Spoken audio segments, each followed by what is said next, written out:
So, for my first formal analysis, I chose the Detroit Industry Murals by Diego Rivera. These particular murals were painted inside of the Detroit Institute of Arts, which is obviously Detroit, Michigan, United States. And Rivera was actually commissioned to paint 27 different murals inside of this area. He painted them in 1923, and he chose to use a fresco style for his murals. And this is no surprise to anyone because many of Diego's murals were frescoes, almost all of them actually.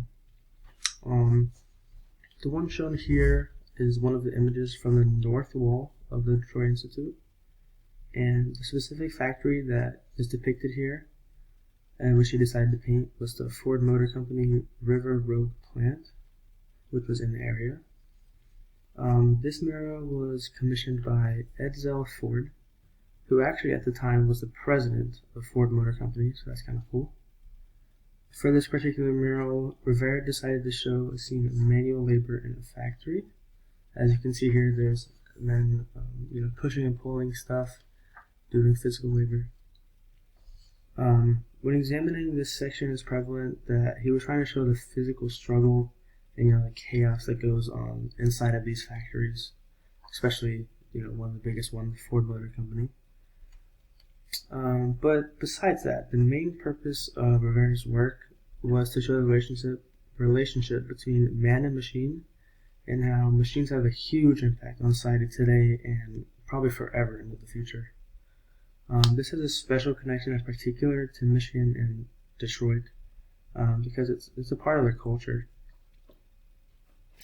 Upon a closer look, you can see how Rivera makes great use of the elements of design and the principles of design as well.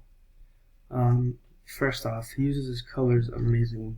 He doesn't put any bright colors.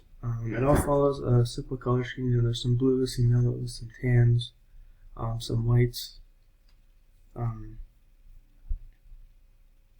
Bright colors just would not fit with the theme of a factory, so that would not work out. He also carefully drew his lines in order to lead the viewer's eyes across the page. And he also, which is probably the best part, is his concept of shape and space throughout this painting. He uses it to create multiple different levels and depth for his mural. As if you look closer, you can see all the way to the back of it, and it seems like it's 3D, even though it's on a 2D wall, which is really cool. And through the use of all these components, Rivera was able to create a sense of unity in his piece, which only fortifies his claim that this was definitely his most successful creation, which Rivera said himself, actually. Thank you.